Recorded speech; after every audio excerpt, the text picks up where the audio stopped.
નમસ્કાર, બેનિફિટ બુલેટિનમાં આપનું સ્વાગત છે. હું રાજવી. તો જાણીએ આજના મહત્વના સમાચાર.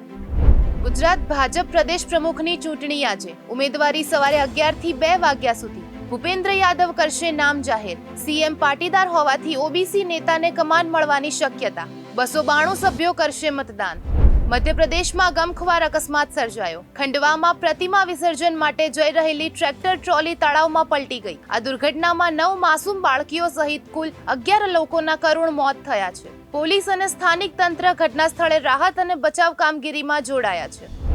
આગ્રા દુર્ગા વિસર્જનમાં દુર્ઘટના. ખેરાગઢના ઇન્દરગવાલા ગામમાં દુર્ગા પ્રતિમા વિસર્જન દરમિયાન મોટી દુર્ઘટના સર્જાઈ છે. 11 યુવકો નદીમાં ડૂબ્યા. 3ના મોતની પુષ્ટિ, 7 લાપતા. રેસ્ક્યુ ઓપરેશન ચાલુ. વિદેશ મંત્રાલયની જાહેરાત બાદ ઇન્ડિગો એરલાઇન્સે 26 ઓક્ટોબરથી ભારત ચીન વચ્ચે સીધી ફ્લાઇટ શરૂ કરવાની જાહેરાત કરી છે. કોલકાતાથી ગ્વાંગચુ સુધી દૈનિક ફ્લાઇટ શરૂ થશે, જે એરબસ A320 નિયો એરક્રાફ્ટ દ્વારા સંચાલિત થશે. 2020માં કોરોના અને ગલવાન અથડામણ બાદ આ સેવા સ્થગિત કરવામાં આવી હતી. તો આવા જ મહત્વના સમાચારો જાણવા માટે જોડાયેલા રહો બેનિફિટ ન્યૂઝ સાથે.